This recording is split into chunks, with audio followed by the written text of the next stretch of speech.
जोहार फ्रेंड्स, मैं रश्मि सिंह आप सभी का आधार आईसीएस यूट्यूब चैनल में हार्दिक अभिनंदन करती हूँ। आज हम लोग झारखंड सीजीएल के बारे में डिस्कशन करेंगे। जैसा कि आप लोग को पता है कि झारखंड सीजीएल में 3 पेपर हैं, पेपर 1, पेपर 2 और पेपर 3। आप लोग को अब तक तो सिलेबस पता ही होगा कि पेपर 1, पेपर 2 और पेपर 3 में क्या आएगा। तो मैं यहाँ पे आप लोग को आज पेपर 2 जो कि रीजनल और जनजातीय भाषा का पेपर है, इसमें हम लोग आज संस्कृत के सिलेबस का डिस्कशन करेंगे। और ये आप लोग को पता होना चाहिए कि जो पहला पेपर है हिंदी और इंग्लिश का, ये जितने भी पेपर हैं फर्स्ट हिंदी और इंग्लिश में आप लोग को क्वालिफाई करना मीन्स क्वालिफाइंग मार्क्स का पेपर है। इसके मार्क्स तो ऐड नहीं होंगे, लेकिन पेपर 2 जो है उसमें आपको एटलीस्ट 30% मार्क्स लाना कंपलसरी है। अगर आप पेपर 2 में 30% मार्क्स नहीं लाते हैं तो आपका पेपर 3 जो है वो चेक नहीं होगा।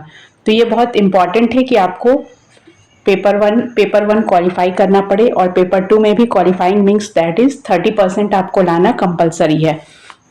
तभी आपका थर्ड पेपर जो जीएस का पेपर है वो इवेल्युएट होगा। ठीक है, तो अभी आपको मैं पेपर 2 जो मैं अभी आपको संस्कृत के सिलेबस के बारे में बताऊंगी। इसका सिलेबस आपको जानना है और इसमें मार्क्स क्या है। संस्कृत का मार्क्स है, संस्कृत या कोई भी लैंग्वेज आप रखते हैं हिंदी, इंग्लिश, संथाली हो, कुड़ुक, करमाली, जो भी लैंग्वेज रखते हैं वो पेपर क्या होगा आपका 300 मार्क्स का होगा। और इसमें क्या है, नेगेटिव मार्किंग है। पूरे सीजीएल का जो पेपर है सभी में नेगेटिव मार्किंग है। नेगेटिव मार्किंग है दैट मीन्स 1 मार्क्स आपका गलत क्वेश्चन के लिए डिडक्ट होगा और जो आंसर आपका करेक्ट होगा उसके लिए आपको 3 मार्क्स मिलेंगे। ठीक है, तो इसमें आपको संस्कृत के सिलेबस के बारे में थोड़ा मैं डिस्कस कर देती हूँ, उसके बाद आपका ग्रामर पोर्शन में क्वेश्चन डिस्कशन करूंगी। ओके, तो आपका संस्कृत का सिलेबस ऐसे है। पहला पार्ट है आपका भाषा विज्ञान। भाषा विज्ञान में आपको संस्कृत का जो भी संस्कृत की उत्पत्ति कैसे हुई, कहाँ से आया, किन किन थिंकर्स ने क्या बताया है, वो सब आपको उसका डिस्क्रिप्टिव तो नहीं, क्वेश्चन तो ऑब्जेक्टिव में ही आएगा, लेकिन आपको उसका फुल नॉलेज होना चाहिए कंप्लीट। जैसे उनके कालक्रम कब थे, उन्होंने कौन सी बुक की रचना की, उसमें कौन सा रस प्रधान है, कौन सा अलंकार है, छंद है, रीति है, ये सब के बारे में आपको याद रखना। मीन्स आपको ऐसा पढ़ना है कि आपको एटलीस्ट जो करेक्ट आंसर है वो पता हो, गेस वर्क करके नहीं निकल सकते हैं आप। तो आपका पहला पार्ट है भाषा विज्ञान का। सेकंड पार्ट है संस्कृत साहित्य का इतिहास। जैसे हिंदी लिटरेचर या इंग्लिश लिटरेचर में आप पढ़ते हैं उसी तरीके से सेम संस्कृत में भी पढ़ना है कि भाषा की उत्पत्ति कैसे हुई, भाषा का इवोल्यूशन जो होता है, डेवलपमेंट किस तरीके से हुआ। तो संस्कृत साहित्य का इतिहास आपको पढ़ना है। थर्ड है आपका वैदिक साहित्य। वैदिक साहित्य में आपको क्या क्या पढ़ना है, वेद, ब्राह्मण, आख्यक और उपनिषद। इसमें आपको डिटेल वेद के बारे में, जितने वेद है 4 वेद है वो पढ़ना पड़ेगा, कितने ब्राह्मण हैं, आख्य कितने, उपनिषद कितने हैं, ये सारे डिटेल में पढ़ना पड़ेगा। क्योंकि डिटेल में इसलिए पढ़ना पड़ेगा क्योंकि क्वेश्चंस जो आपके एमसीक्यू फॉर्मेट में आएंगे, सब्जेक्टिव वाइज तो है नहीं कि आप उसका थोड़ा सा सिलेक्टेड पढ़ लिए और विद इन 200 वर्ड्स या 50 वर्ड्स या 1000 वर्ड में डिस्क्राइब कर दिए। You have to be very careful about your answer. आपको 1 टिक में आंसर लगाना है जो कि आपका करेक्ट होना चाहिए। अगर आपका गलत होता है तो आपके इसके 1 मार्क्स डिडक्ट हो जाएंगे और अगर आप करेक्ट करते हैं तो आपको 3 नंबर दिए जाएंगे। ठीक है, आप वैदिक साहित्य। नेक्स्ट 4th नंबर में आपका आता है वेदांग। वेदांग में आपको शिक्षा, कल्प, व्याकरण, निरुक्त, ज्योतिष, छंद, इस सब के बारे में डिटेल में पढ़ाई करनी है। डिटेल में मीन्स इनके काल क्या है, कब कब क्या उपन्यास है, किसने महाकाव्य रचा है, क्या है, ये आपको डिटेल में पढ़ना पड़ेगा। नेक्स्ट आते हैं हम लोग व्याकरण में। किसी भी सब्जेक्ट के लिए कोई भी साहित्य हम लोग कोई भी लिटरेचर पढ़ते हैं तो उसका मेन जो बैकबोन क्या होता है, ग्रामर होता है, व्याकरण। अगर आपको व्याकरण का नॉलेज नहीं है तो आप कोई भी भाषा का ज्ञान प्राप्त नहीं कर सकते हैं, चाहे वो हिंदी हो, इंग्लिश हो, बांग्ला हो, संस्कृत हो, उर्दू हो, खड़िया हो, कोई भी भाषा हो। तो किसी भी भाषा को समझने के लिए आपको व्याकरण में पारंगत होना बहुत जरूरी है। तो चलिए देखिए व्याकरण में आपको क्या क्या पढ़ना है। पहला पढ़ना है आपको स्वर। स्वर मीन्स पहला जो ग्रामर का जो पोर्शन है, स्वर पढ़ना है। स्वर वर्ण कितने हैं, व्यंजन वर्ण कितने हैं। स्वर के बाद आपको ध्वनि पढ़नी है और सिर्फ ये स्वर और व्यंजन यही खत्म नहीं होता है, उसके पार्ट पढ़ने कि कितने स्वर हैं, व्यंजन कितने हैं, उनको कितने पार्ट में डिवाइड किया गया है, वर्ण वर्ण का जैसे डेफिनेशन पढ़ेंगे, उसके प्रकार पढ़ेंगे, कितनी टाइप्स है उसके, फिर ध्वनि है, पद है, वाक्य, संज्ञा, सर्वनाम, विशेषण, क्रिया विशेषण, अव्यय, शब्द रूप, कृत प्रत्यय, तद्धित प्रत्यय, स्त्री प्रत्यय, संधि, समास। ये जो प्रत्यय जितने हैं वो सारे इंपॉर्टेंट है। इसमें आपको इस तरीके से क्वेश्चन दे दिया जा सकता है, जैसे सानच, सत्री, इक्ति, कोई भी वर्ड देके, जैसे गंतुम, तो गंतुम में कौन सा प्रत्यय आया है, इस तरीके से आपसे मल्टीपल चॉइस क्वेश्चन पूछे जा सकते हैं। संधि में भी आपसे इसी तरीके से पूछा जाएगा, संधि के कितने कितने भेद है, ये स्वर संधि है या विसर्ग संधि, या किन दो वर्णों की संधि हुई है। जैसे शब्द हुआ स्वागत, तो स्वागत में किन दो वर्णों की संधि हुई है, या संधि होने के बाद जो है उनका फाइनल क्या बना है। इस तरीके से आपको एक एक संधि और संधि में कौन से सूत्र आए हैं, जब आप संधि पढ़ते हैं तो आपको पता है, इतना तो पता ही होगा, अगर आप संस्कृत ऑप्शनल रख रहे हैं तो आपको संधि पता होगा कि संधि के 3 भेद हैं, स्वर संधि, व्यंजन संधि, विसर्ग संधि। अब स्वर संधि, विसर्ग संधि, व्यंजन संधि में भी स्वर के अलग भेद होते हैं, तो वो भेद आपको पढ़ने हैं, उसमें कौन सा सूत्र आ रहा है। और किसी भी वर्ड, कोई भी पर्टिकुलर वर्ड, जैसे मनोरमा हुआ या मनोज हुआ या परोपकार हुआ, इस पर्टिकुलर वर्ड शब्द में किन दो वर्णों की संधि हुई है या किस सूत्र से संधि हुई है, इसका आपको क्लियर पता होना चाहिए, तभी आप सही आंसर लगा सकते हैं। नेक्स्ट आता है समास। समास में भी आपको इसी तरीके से पढ़ना है, समास के भेद कितने हैं, इनमें से कौन से, जैसे कि आपसे पूछा जाएगा कि ये बहुव्रीहि समास है या तत्पुरुष समास है, कर्मधारय समास है। तो इस तरीके से जब तक आप ग्रामर का पोर्शन को क्लियर नहीं करते हैं तब तक आप पर्टिकुलर क्लियर स्पेसिफिक आंसर नहीं लगा सकते। समास में भी बहुत सारे कंफ्यूजिंग वाले वर्ड्स है, जैसे अव्ययी भाव समास हुआ, नए समास हुआ, तत्पुरुष समास हुआ। तो ये सारे चीज जो ग्रामेटिकल पोर्शन है आपको क्लियर पढ़ना जरूरी है। संधि समास के बाद है आपका वाक्य रचना पर आधारित प्रश्न होंगे। मतलब ये जो आपने अभी सुना, स्वर, व्यंजन, ध्वनि, पद, वाक्य, संज्ञा, सर्वनाम, विशेषण, ये सारे आपको डिटेल में पढ़ने हैं। और स्पेशली प्रत्यय, स्त्री प्रत्यय, तद्धित प्रत्यय, संधि, समास, इन सब का ज्ञान आपको होना बहुत इंपॉर्टेंट है। नेक्स्ट हम लोग आते हैं शब्द रूप पे।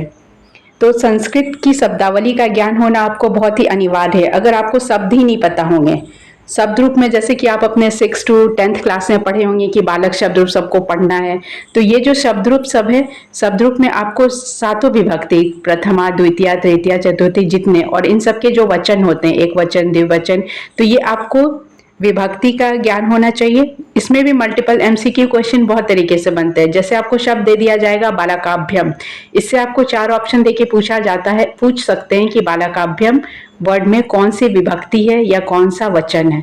तो इसलिए आपको शब्द रूप, आपको सिंपली सिलेबस में इतना क्लियर दे दिया गया है कि शब्द रूप फिक्स कर दिया गया है कि इतने ही शब्द रूप से क्वेश्चन आएंगे। पहला है बालक, नेक्स्ट है लता, नदी, मुनि, गुणिन, साधु।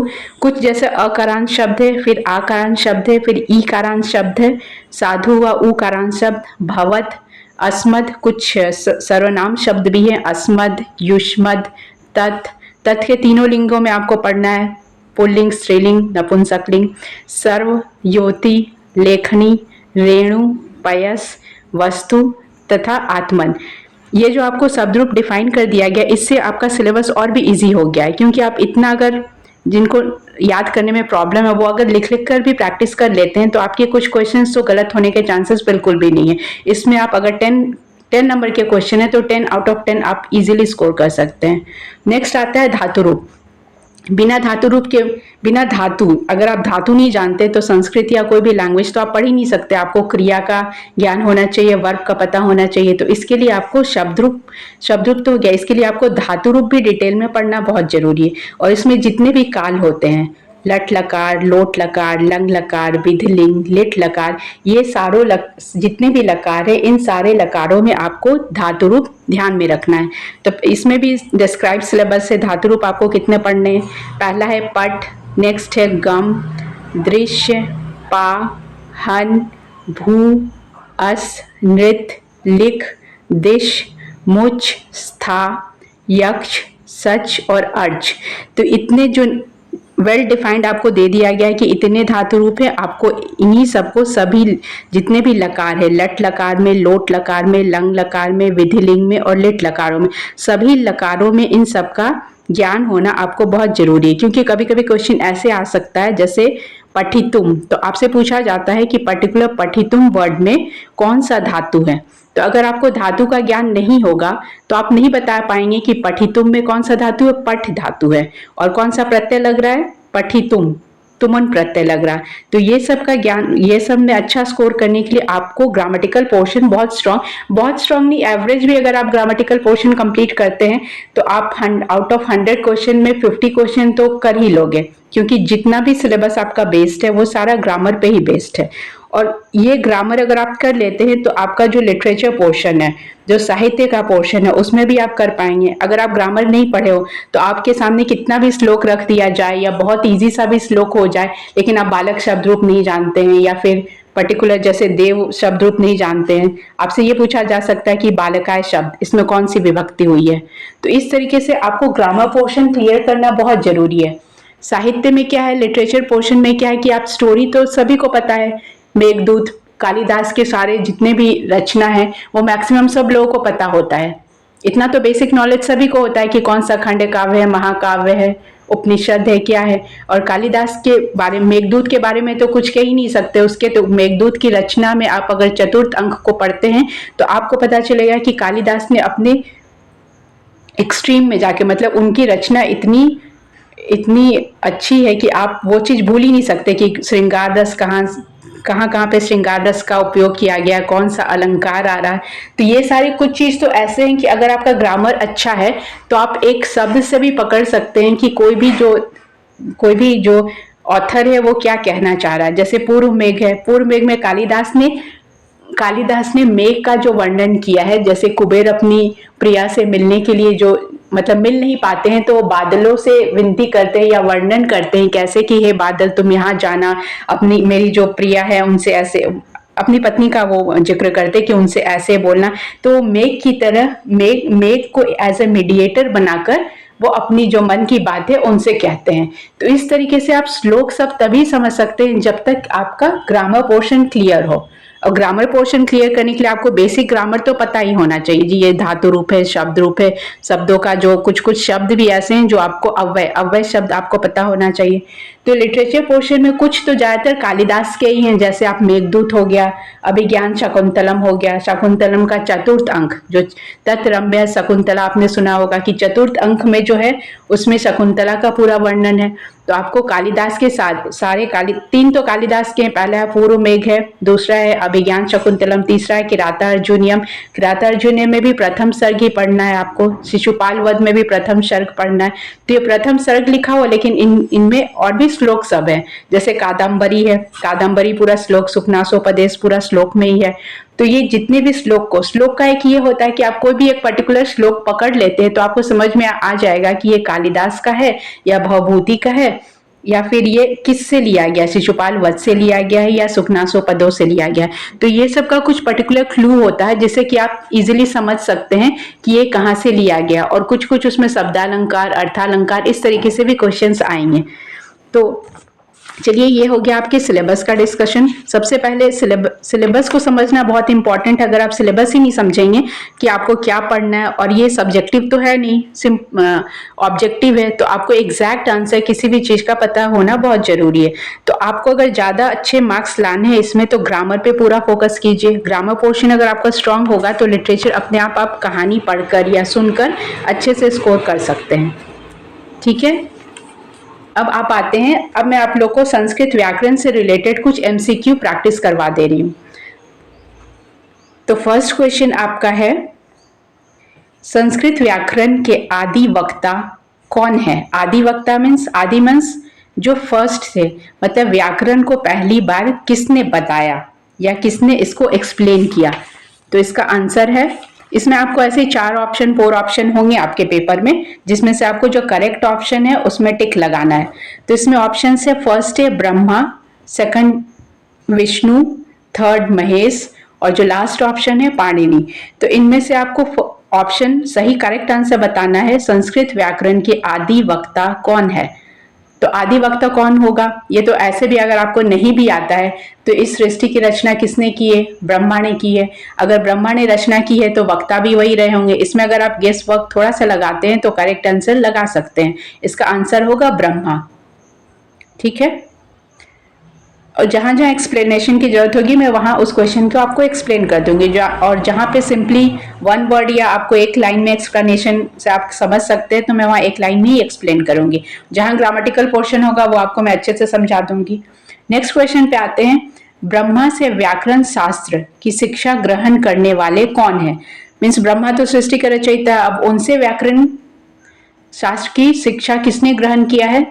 तो इसमें भी चार ऑप्शन है। फर्स्ट है इंद्र, बृहस्पति, थर्ड पाणिनि, फोर्थ पतंजलि। तो इसका आंसर है बृहस्पति। नेक्स्ट क्वेश्चन, बृहस्पति से व्याकरण की शिक्षा ग्रहण करने वाले कौन है? मीन्स पहले तो ब्रह्मा जी ने बृहस्पति को सिखाया, अब बृहस्पति से व्याकरण की शिक्षा किसने ग्रहण की? तो इसमें आपके ऑप्शन है ए खेमकरण, बी दरगढ़, सी इंद्र, डी रतन। अगर इसमें से आप लोग को भी आंसर पता हो तो आप कमेंट बॉक्स में कमेंट कर सकते हैं इस क्वेश्चन का आंसर। इस क्वेश्चन का आंसर है बृहस्पति से व्याकरण की शिक्षा किसने ग्रहण की? बृहस्पति से व्याकरण की शिक्षा इंद्र, भगवान इंद्र जो है उन्होंने ग्रहण किया। ठीक है, coming to the next question, व्याकरण संप्रदायों की संख्या कितनी है? तो व्याकरण के जो संप्रदाय हैं मीन्स जो टाइप्स है उसकी संख्या कितनी है? Option A 2, B 4, C 6, D 8। तो इसका आंसर होगा बी 4। इसके 4 संप्रदाय हैं। नेक्स्ट क्वेश्चन, वर्तमान समय में संस्कृत व्याकरण का प्रतिनिधि ग्रंथ क्या है? मतलब अभी जो हम लोग मॉडर्न इंडिया में जो फॉलो करते हैं तो किस संस्कृत के कौन से व्याकरण को हम लोग फॉलो करते हैं, मतलब कौन इसका प्रतिनिधि करता है? फर्स्ट ऑप्शन है अष्टाध्यायी, सेकंड है लघु सिद्धांत कौमुदी, थर्ड सिद्धांत कौमुदी, डी चंद्र व्याकरण। तो जितने भी संस्कृत के स्टूडेंट हैं जिन्होंने भी पीजी या ग्रेजुएशन किया होगा संस्कृत से, उन लोग के सभी के पास लघु सिद्धांत कौमुदी तो होगी ही, लेकिन वर्तमान समय में हम लोग संस्कृत व्याकरण का प्रतिनिधित्व ग्रंथ किसको मानते हैं? अष्टाध्यायी को मानते हैं। तो आपको यह ध्यान रखना है कि कौन सा करेक्ट आंसर है। नेक्स्ट क्वेश्चन है, पाणिनि को व्याकरण की शिक्षा देने वाले कौन थे? जो पाणिनि थे उन्होंने किससे व्याकरण की शिक्षा ली है? इसके ऑप्शन है first Brahma, B Brihaspati, C Vishnu, D Shiv. इसमें भी अगर आपको आंसर पता है, अगर आपको थोड़ा सा भी पता है तो आप कमेंट बॉक्स में गेस कर सकते हैं, लिख सकते हैं कि इनका आंसर क्या होगा। पाणिनि को व्याकरण की शिक्षा देने वाले कौन थे? A Brahma, B Brihaspati, C Vishnu, D Shiv. तो इसका आंसर है डी शिव। ठीक है, coming to the next question, व्याकरण सम्मत शिव प्रदत्त मूल सूत्रों की संख्या क्या है? ये जो व्याकरण सम्मत शिव प्रदत्त मूल सूत्र होते हैं तो उस सूत्रों की संख्या क्या है? आपने पढ़ा होगा कहीं भी, अगर आपने रखा है तो कहीं से कुछ तो पढ़ा होगा। तो उसकी सूत्र की संख्या क्या है? माहेश्वर सूत्र का नाम आपने सुना होगा। इसका करेक्ट आंसर होगा, इसमें ऑप्शन है, पहला है A14, B10, C7, D5। Answer है A14। ये जो क्वेश्चन मैं बता रही हूँ ये आप बार बार रिवीजन भी कर सकते हैं। इससे आपको ये फायदा होगा कि कभी कभार जितने भी क्वेश्चन है आउट ऑफ 50 क्वेश्चन में 1 to 5 या 1 to 10 क्वेश्चन ऐसा भी हो सकता है कि आपका मैच कर जाए। तो आप अगर इस सेशन को ध्यान से देखते हैं तो आपके 1 से 5 क्वेश्चन तो करेक्ट होने के पूरे चांसेस हैं। नेक्स्ट क्वेश्चन, लघु सिद्धांत कौमुदी किसकी रचना है? इंपॉर्टेंट क्वेश्चन, लघु सिद्धांत कौमुदी किसकी रचना है? First option A Panini, B Bhattoji Dikshit, C Patanjali, D Varadaraj. इसका ऑप्शन होगा डी वरदराज। ये आपको ध्यान रखना है कि कौन से बुक, और जितने भी बुक्स एंड ऑथर्स होते हैं चाहे वो महाकाव्य हो, खंड काव्य हो, उपनिषद हो, इस तरीके के आपको उसका सबका नाम याद रखना इंपॉर्टेंट है, क्योंकि 3 नंबर का क्वेश्चन है, अगर आप वो गलत कर देते हैं, गेस वर्क करते हैं, तो आपके 1 नंबर तो ऐसे ही डिडक्ट हो जाएंगे। तो उस डिडक्शन से बचने के लिए अच्छा है कि आप करेक्ट आंसर याद रखें। सिंपली एक जगह, जितने भी संस्कृत में ज्यादा ऑथर्स तो आपको मिलेंगे नहीं, कुछ सेलेक्टेड ही है, तो आप ऐसा कीजिए जैसे कालिदास लिख करके उनकी जितनी रचनाएं हैं वो लिख लिए, भवभूति लिख के उनकी रचनाएं लिख लिए, भास लिख करके जितने भी है, या कादम्बरी है, सबके बुक्स एंड ऑथर्स एक जगह आप लिख लेंगे तो आपको याद रखने में प्रॉब्लम नहीं होगा। अच्छा, तो हम लोग क्या डिस्कस कर रहे थे? हाँ, लघु सिद्धांत कौमुदी किसकी रचना है? तो इसका आंसर था वरदराज। नेक्स्ट क्वेश्चन, व्याकरण महाभाष्य के प्रणेता कौन है? व्याकरण महाभाष्य के प्रणेता मीन्स इसकी रचना किसने की है? First option A Kshemendra, B Patanjali. ये पतंजलि जो है, आप ये मत सोचना कि वो जो बाबा रामदेव वाला है, वैसा कुछ नहीं है। बाबा रामदेव ने यहाँ से देखकर उनका नाम रखा है Patanjali. Next option C Katyayan, D Bhartrihari. कुछ कुछ लाइन में प्रिंटिंग मिस्टेक है तो आप उसको सही करेक्ट ही पढ़ेंगे। व्याकरण महाभाष्य के प्रणेता कौन है? इसका आंसर होगा, अगर आपको आंसर पता है तो आप बता सकते हैं, इसका आंसर है बी पतंजलि। नेक्स्ट क्वेश्चन, इनमें से अघोष महाप्राण दंत स्पर्श ध्वनि कौन है? ऑप्शन है ए द, बी ध, सी फ, डी थ। तो ये आपका क्वेश्चन आता है डायरेक्ट स्वर और व्यंजन से। आपको पता होना चाहिए स्पर्श व्यंजन हम लोग किसको बोलते हैं, इनकी संख्या क्या है, कहाँ से कहाँ तक स्पर्श होता है। तो स्पर्श व्यंजन हम लोग किसको बोलते हैं? क से लेके म तक जो वर्ण होते हैं, क वर्गीय वर्ण, च वर्गीय वर्ण, पूरा क ख ग घ अंग च छ, तो क से लेके म तक जितने हुए इसको हम लोग क्या बोलते हैं? स्पर्श ध्वनि। स्पर्श क्यों बोलते हैं? क्योंकि जब हम लोग इसका उच्चारण करते हैं, क वर्ग जैसे क ख ग घ, तो ये जब हम लोग उच्चारण करते हैं तो इसका उच्चारण कहाँ से होता है? कंठ से होता है। तो इसका भी एक सूत्र है, अकुह विसर्जयानानाम कंठ। तो इस सूत्र के अकॉर्डिंग कंठ से उच्चारण होने वाले शब्द क्या क्या होते हैं? अ, आ, क वर्ग और विसर्ग। तो आप अगर ऐसे सूत्र याद रखते हैं तो आपको ये याद करने में प्रॉब्लम नहीं होगा। अकुह विसर्जयानानाम कंठ, ये कंठ से उच्चारित होने वाले अक्षर है, अ आ क वर्ग। तो आपका क्वेश्चन क्या था कि इनमें से कौन सा अघोष महाप्राण दंत स्पर्श ध्वनि कौन सा है? तो आपको इसमें आपको घोष और अघोष भी पता होना चाहिए। घोष शब्द हम लोग किसको बोलते हैं? जितने भी वर्ग होते हैं, पांचों वर्ग जो होते हैं, जैसे क वर्ग, च वर्ग, ट वर्ग, तो जितने भी वर्ग के तृतीय, चतुर्थ और पंचम, मतलब थर्ड वाला, फोर्थ वाला और फिफ्थ वाला। थर्ड कौन सा हुआ? क ख ग घ और लास्ट वाला अंग। ये पांचों वर्ग के मतलब क च ट त प, इन पांचों वर्ग का तृतीय, चतुर्थ और पंचम वर्ण क्या कहलाता है? घोष कहलाता है। और बाकी जो दो बच गए मीन्स प्रथमा और द्वितीय वर्ण क्या कहलाएगा? अघोष कहलाएगा। ये सब चीज टेक्निकल है, ये तो आपको याद करना पड़ेगा, या आप अगर स्वर और व्यंजन स्टार्टिंग का जो ये चैप्टर है, इतना आपको तो ज्ञान होना ही चाहिए। स्वर्ण किसे कहते हैं, या घोष, अघोष, अल्पप्राण, महाप्राण किसे कहते हैं। तो आपका क्वेश्चन क्या था? इनमें से अघोष महाप्राण दंत स्पर्श ध्वनि कौन सा है? इसका आंसर होगा डी थ। ठीक है। नेक्स्ट क्वेश्चन है, ऊ कौन सा स्वर है? ऊ मीन्स जैसे छोटी ऊ बड़ी ऊ जब आप लोग बोलते हैं, ऐसे जनरली हम लोग छोटी ऊ बड़ी ऊ बोलते हैं, लेकिन ग्रामेटिकली करेक्ट क्या होगा?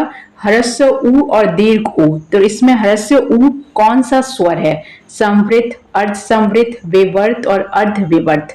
क्वेश्चन नंबर 11, इसका आंसर क्या होगा? संवृत। संवृत स्वर किसको कहते हैं हम लोग? जिन स्वरों का उच्चारण करते समय, वैसे स्वर जिसका हम लोग जब उच्चारण करते हैं, उच्चारण करते समय जिह्वा का अग्रभाग, मतलब जिह्वा का जो फर्स्ट पार्ट जो सामने वाला भाग है, और तालू के अग्रभाग, मतलब जीभ और तालू के अग्रभाग लगभग बोलने में टच होता है। जब आप ऊ बोलेंगे तो आपका ये दोनों भाग टच होगा, वैसे को हम लोग क्या बोलते हैं? संवृत स्वर। जब आप उच्चारण स्थान पढ़ेंगे ना, उच्चारण स्थान में आपका जैसे अकु विसर्जयाना नाम कंठ है, वैसे इचुषा नाम तालु है, ऋतुषा नाम मूर्धा है। तो ये चीज आपको याद रखना है। लितुषा नाम दंत है, तो मतलब कौन सा वर्ण कहाँ से उच्चारित होता है, क्योंकि उच्चारण स्थान से एक दो क्वेश्चन तो आएगा ही। तो उच्चारण स्थान अगर आप सॉरी याद कर लेते हैं तो आपको ये प्रॉब्लम नहीं होगा। तो आपको क्वेश्चन क्या था, ऊ कौन सा स्वर है, तो इसका आंसर क्या हो जाएगा, संवृत। अब संवृत का डेफिनेशन मैंने बता दिया कि जिन स्वरों का उच्चारण करते समय जिह्वा का अग्रभाग तालु से, मतलब आपका जीव जो है ऊपर, जो टंग है ऊपर, जो तालु है उससे टच होता है, जब वो टच होगा तो वैसे स्वर को हम लोग क्या बोलेंगे, संवृत स्वर। नेक्स्ट क्वेश्चन में आते हैं, इनमें से मूर्धन्य कौन है। मूर्धन्य मीन्स वैसे वर्ण जिसका उच्चारण स्थान मूर्धा से होता है। तो मूर्धा से किसका उच्चारण होता है ये आपको बताना है। पहला है तालव्य श, दंत स, मूर्धन स और य। तो इसमें आपको बताना है कि मूर्धन्य कौन है। तो ऑलरेडी जब आप प्रोनाउंसिएशन कर रहे हैं तो पता चल गया कि कौन सा मूर्धन्य श है जिसे षटकोण लिखा जाता है। तो इसका आंसर क्या है, सी। नेक्स्ट क्वेश्चन, र की संज्ञा क्या है।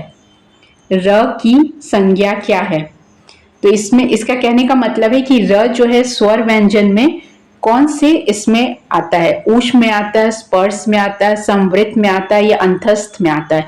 तो आपको ऊष्म वर्ण किसको कहते हैं, जिसमें जिसके उच्चारण में जब आप बोलते हैं तो उसमें ऊष्मा निकलती है, जैसे तालव्य श, मूर्धन स, दंत स और ह, ये सब बोलेंगे तो ऊष्मा निकलती है, तो ये ऊष्म व्यंजन में आ जाएंगे। नेक्स्ट है स्पर्श। अभी मैंने आपको बताया कि स्पर्श किसको बोलते हैं, जब भी जिसको उच्चारण करते समय आपका तालु, मूर्धा, ओष्ठ, दंत या कंठ इससे आवाज इससे निकलता है तो वो क्या कहलाते हैं, स्पर्श कहलाते हैं। और आपका क्वेश्चन क्या है कि र की संज्ञा क्या है, र किस में आएगा, तो र जब आप बोलते हो तो इसमें आपका आंसर आएगा ओष्ठ। ठीक है, र की संज्ञा क्या, ओष्ठ, ये शायद मिसप्रिंट हो गया, र की संज्ञा ओष्ठ नहीं हो सकता, र की संज्ञा आपका अंतस्थ आएगा, य र ल व अंतस्थ वर्ण है। नेक्स्ट क्वेश्चन, निम्नलिखित में से किसका बाह्य प्रयत्न महाप्राण है। इसमें भी आपको फिर महाप्राण और अल्प प्राण बताना है। तो बाह्य प्रयत्न महाप्राण कौन सा शब्द है, इसका ऑप्शन है ए च, बी द, सी म, डी घ। तो इसका आंसर होगा डी घ। अब घ कैसे होगा, आपको महाप्राण और अल्प प्राण का पता होना चाहिए। अभी मैं आपको बताया कि अल्प प्राण और महाप्राण किसको कहते हैं, सभी वर्गों के प्रथम, तृतीय और पंचम वर्ण को अल्प प्राण कहा जाता है और महाप्राण द्वितीय और चतुर्थ वर्ग को, और य र ल व श ह को। तो इसमें आपका आंसर क्या हो जाएगा, डी घ। नेक्स्ट क्वेश्चन, घ की कौन सी ध्वनि है। जब हम लोग घ बोलते हैं तो उसका उच्चारण एग्जैक्टली कहाँ से होता है, तो अभी आपने एक सूत्र पढ़ा, अकुह विसर्ज्यानाम कंठ, मतलब ये जो वर्ण है ये कंठ से उच्चारित होते हैं। तो घ की ध्वनि कौन सी होगी, ए कंठ, बी मूर्धन्य, सी तालव्य, डी दंत। तो करेक्ट आंसर इसका होगा ए कंठ। ठीक है, नेक्स्ट क्वेश्चन, इसमें ज्यादातर क्वेश्चन उच्चारण स्थान से ही है, स्वर व्यंजन से है। नेक्स्ट क्वेश्चन है, च का उच्चारण स्थान क्या है, ए दंत, बी तालु, सी मूर्धा, डी ओष्ठ। तो ये सब बेसिक क्वेश्चन, अगर आपने स्वर व्यंजन चैप्टर पढ़ा है तो आप बहुत इजीली इसको आंसर कर सकते हैं। आप कमेंट बॉक्स में लिख सकते हैं कि च का उच्चारण स्थान क्या है। तो इसमें ऑप्शन सही आंसर क्या होगा, बी तालु। इसके लिए भी एक सूत्र है, अगर आपको सूत्र याद रहेगा तो आप देन एंड देयर आंसर कर सकते हैं। इसका सूत्र क्या है, ऋतु पहला था अकु विसर्ज्यानाम कंठ, दूसरा है इचु यशानाम तालु, मतलब ई छोटी ई, बड़ी ई, ह्रस्व ई और दीर्घ ई, च वर्ग, य और तालव्य श, ये कहाँ से उच्चारित होते हैं, तालु से होते हैं। नेक्स्ट क्वेश्चन, उच्चारण स्थान सही है। प का उच्चारण स्थान कौन सा है, ए मूर्धा, बी दंत, सी कंठ, डी ओष्ठ। तो आप सब लोग प बोल के देखिए कहाँ से उच्चारण हो रहा है, डी ओष्ठ से हो रहा है। नेक्स्ट क्वेश्चन, ट वर्ग के वर्णों का उच्चारण स्थान क्या है। जितने भी ट वर्ग है, मतलब ट, ठ, ड, ढ, ण, इसका उच्चारण स्थान क्या है। अगर आपको सूत्र याद होगा तो आप तुरंत बता सकते हैं। ऑप्शन है ए तालु, बी मूर्धा, सी कंठ, डी ओष्ठ। इसका आंसर होगा बी मूर्धा। जैसे आप अभी एक सूत्र पढ़े उसी तरह इसका भी सूत्र है। ट का उच्चारण स्थान जैसे इचु यशानाम तालु। नेक्स्ट है ऋतु रसानाम मूर्धा, मतलब री, री, ट वर्ग, र और श, ये सब कहाँ से उच्चारित होते हैं, मूर्धा से उच्चारित होते हैं। तो एक बार आप उच्चारण स्थान याद कर लेते हैं तो आपको ऐसे क्वेश्चन में मिस्टेक होने के चांसेस बहुत कम है। नेक्स्ट, ऊ का उच्चारण स्थान क्या है? फर्स्ट ऑप्शन ए ओस्ट, बी कंठ, सी मूर्धा, डी तालु। तो बहुत इजी है, इसका ऑप्शन क्या हो जाएगा? ऊ जब बोल के आप देख लो कहाँ से उच्चारण हो रहा है, इसका आंसर हो जाएगा ए ओस्ट। नेक्स्ट क्वेश्चन, ई का उच्चारण स्थान क्या है? ये जो सेशन चल रहा है इसमें आपके उच्चारण स्थान वाले सारे क्वेश्चन कवर हो जाएंगे। ई का उच्चारण स्थान कौन सा है? तो आपने अभी एक सूत्र पढ़ा, इचुए शानाम तालु। तो इसमें सूत्र से ही पता चल रहा है कि उसका उच्चारण स्थान क्या हो जाएगा? सी तालु। ऑप्शन से ए ओस्ट, बी कंठ, सी तालु, डी मूर्धा। तो सही आंसर क्या हो जाएगा? सी तालु। नेक्स्ट क्वेश्चन, त वर्ग के वर्णों का उच्चारण स्थान कौन सा है? जितने भी त वर्ग होते हैं, त वर्ग में कौन कौन सा वर्ण आता है? त, थ, द, ध, न। तो इन सबों का उच्चारण स्थान कौन सा है? ए तालु, बी कंठ, सी दंत, डी मूर्धा। तो ये तो बहुत इजी, आप कमेंट बॉक्स में कमेंट कर सकते हैं। वैसे आंसर जानने के लिए मैं बता देती हूँ, इसका आंसर होगा सी दंत। नेक्स्ट क्वेश्चन, व का उच्चारण स्थान क्या है? ए दंत, बी कंठ, सी दंतोष्ठ, डी मूर्धा। इसका उच्चारण स्थान, इसका आंसर क्या हो जाएगा? दंत ओष्ठ। जब आप व बोलते हैं, आप व बोल के देखेंगे तो आपको उच्चारण, अगर आप सही से उच्चारित करते हैं, ठीक है, तो आपको पता चल जाएगा कि किन दो वर्णों से बना है। जब ये संधि आप कर लेंगे तो आप उच्चारण स्थान भी बता सकते हैं। आंसर क्या हो जाएगा? सी दंत ओष्ठ। मतलब दंत और ओष्ठ, दांत और ओठ दोनों में जब मिलेंगे तो व का उच्चारण स्थान हो पाएगा। नेक्स्ट क्वेश्चन, निम्नलिखित में से संघर्षी ध्वनि वर्ग किसका है? संघर्षी ध्वनि वर्ग, फर्स्ट ऑप्शन ए क, बी त, सी ब और डी घ। ठीक है, इसका आंसर होगा डी मूर्धन्य श। इसमें शायद ऑप्शन में मिस्टेक है, हलंत होना चाहिए, किसी में हलंत नहीं आया है तो आप हलंत लगा के इसका आंसर मानेंगे। ठीक है, संघर्षी ध्वनि, संघर्षी ध्वनि किसको बोलते हैं? इसमें कुछ वर्ण होते हैं जैसे म हुआ, श हुआ, ख हुआ, म, ये सब क्या होते हैं? संघर्षी ध्वनि में आते हैं। तो आप ये सिंपली इसको याद कर लीजिए कि संघर्षी ध्वनि कौन कौन से वर्णों को बोला जाता है। नेक्स्ट क्वेश्चन, संस्कृत में अंतस्थ वर्ण कितने हैं? अंतस्थ वर्ण 4 आपको बताए गए हैं कितने? य, र, ल, व को अंतस्थ वर्ण बोला जाता है। तो ये बहुत इजी क्वेश्चन है, आप बता सकते हैं। फर्स्ट ऑप्शन क्या है? A4, B5, C25, D13। तो आंसर क्या होगा? A4। कौन से अंतस्थ होते हैं? य, र, ल, व। ठीक है, नेक्स्ट क्वेश्चन, संस्कृत में र किस वर्ग में आता है? जब हम लोग र का उच्चारण करते हैं तो वो किस वर्ग में आता है? ऑप्शन से ए स्पर्श, बी अंतस्थ, सी ऊष्म, डी अनुनासिक। अभी आप इससे पहले क्वेश्चन पढ़े थे कि अंतस्थ में कौन कौन से आते हैं, तो कौन कौन से आते हैं? य, र, ल, व। तो इसका करेक्ट ऑप्शन क्या हो जाएगा? 25 का बी र अंतस्थ। नेक्स्ट क्वेश्चन, संस्कृत में अनुस्वार का ध्वनि वर्ग क्या है? मतलब अनुस्वार जो आता है उसको हम लोग किस कैटेगरी में रखते हैं? स्पर्श में रखते हैं या ऊष्म में रखते हैं या अयोग्यवाह में रखते हैं? तो अनुस्वार और हलंत ये जो होता है ये आता है अयोग्यवाह में। ठीक है, नेक्स्ट क्वेश्चन, विसर्ग किसके बाद प्रयुक्त होता है? जब हम लोग कोई शब्द बोलते हैं या अक्षर वर्ण बोलते हैं तो विसर्ग किसके बाद लगाया जाता है? इसका ऑप्शन है ए क, बी ह, सी म, डी सामान्य स्वर। तो इसका आंसर हो जाएगा डी सामान्य स्वर। मतलब सिंपल जो भी स्वर होता है उसके बाद हम लोग विसर्ग लगाते हैं। नेक्स्ट क्वेश्चन, अंतस्थ का दूसरा नाम क्या है? जो इतने देर से हम लोग अंतस्थ अंतस्थ बोल रहे हैं, य, र, ल, व, तो इसका एक और भी नाम है। इसका दूसरा नाम क्या है? सी, इसको बोला जाता है अर्ध स्वर। य, र, ल, व, इसको क्या बोला जाता है? अर्ध स्वर। स्वर किसको बोलते हैं? जो स्वर शब्द है, स्वर और व्यंजन जिनके उच्चारण में एक मात्रा का समय लगता है, तो वैसे स्वर होते हैं। और इसमें जो अंतस्थ है उसका दूसरा नाम क्या है? अर्ध स्वर।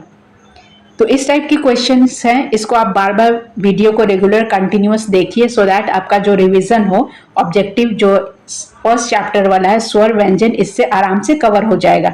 लेकिन इसके लिए आपको वीडियो को रेगुलर देखना पड़ेगा। इसमें मैंने बहुत सारे ग्रामेटिकल चीज का एक्सप्लेनेशन किया है, सूत्र भी बताई हूँ मैं, और संधि, समास, कारक सबके बारे में थोड़ा थोड़ा कुछ डिस्कशन की हूँ। तो आप इस वीडियो को जितना भी कंटिन्यू बार बार देखेंगे तो आपका स्वर व्यंजन उच्चारण स्थान ये सारा कवर हो जाएगा।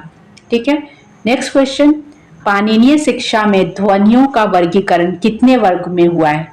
ये जो पाणिनीय शिक्षा मतलब अकॉर्डिंग टू पाणिनी, इन्होंने जो ध्वनि मीन्स वर्ण, अक्षर का जो वर्गीकरण किया है कितने वर्गों में किया है? फर्स्ट ऑप्शन है A5, B4, C25, D10। तो इसका आंसर हो जाएगा 5 वर्गों में किया है, A5। नेक्स्ट क्वेश्चन, निम्न में से किन तीनों की अल्प प्राण संज्ञा है? इसमें कुछ आपके ऑप्शन दिए हैं, उसमें आपको बताना है कि अल्प प्राण क्या है। तो अल्प प्राण का आपको डेफिनेशन याद होना चाहिए। अल्प प्राण किसको बोलते हैं हम लोग?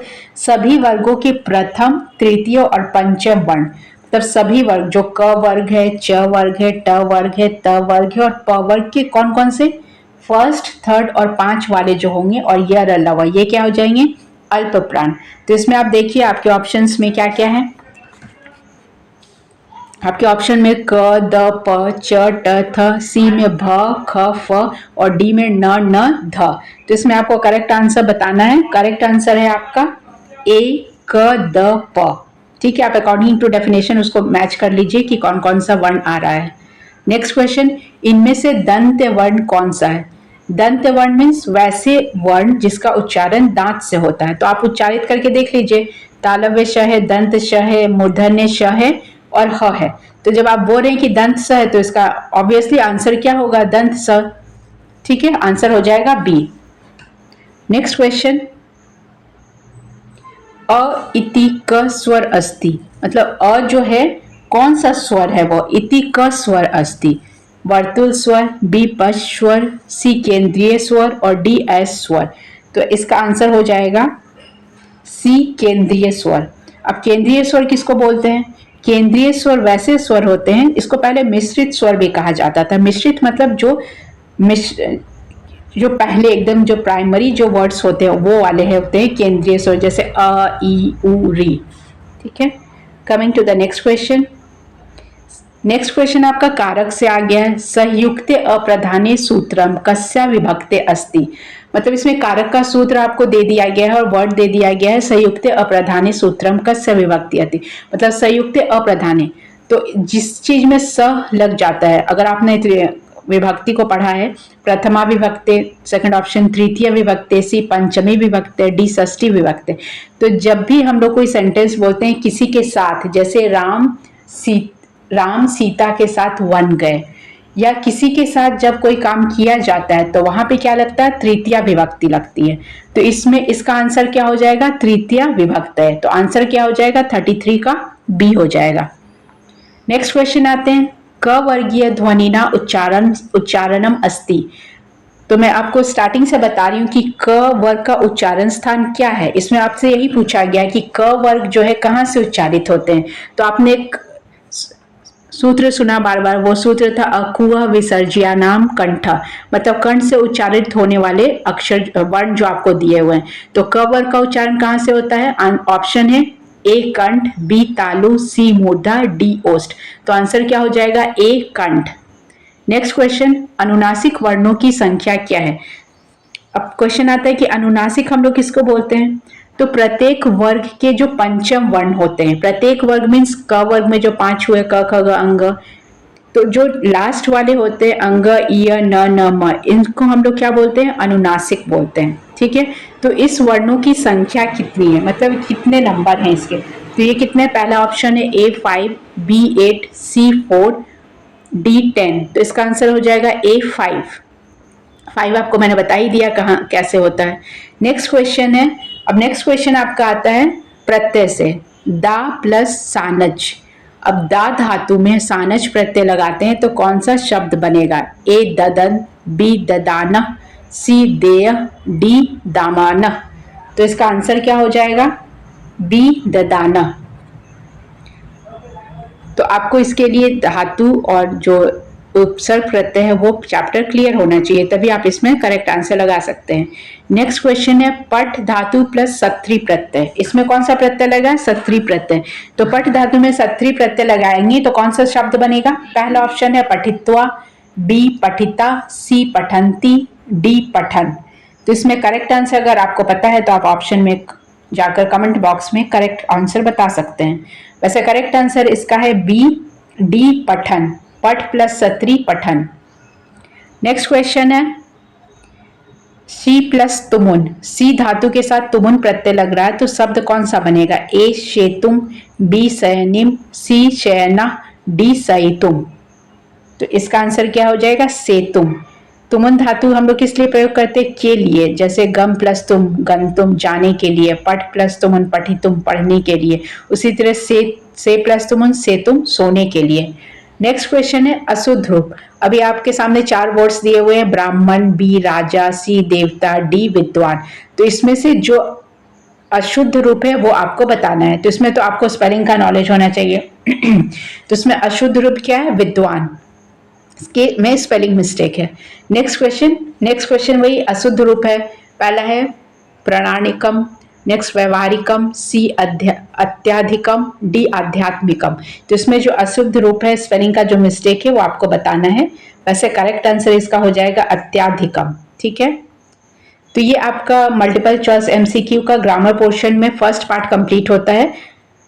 आगे के चैप्टर्स को देखने के लिए आप प्लीज सब्सक्राइब करें, लाइक करें, और किसी का भी संस्कृत, अगर किसी ने भी संस्कृत लैंग्वेज पेपर 2 में रखा है तो आप इसको शेयर कर सकते हैं, जिसमें कि आपका ग्रामेटिकल पोर्शन क्लियर हो जाएगा और साहित्य, संस्कृत साहित्य से भी जो रिलेटेड है उसके भी क्वेश्चन मैं करवाती रहूंगी।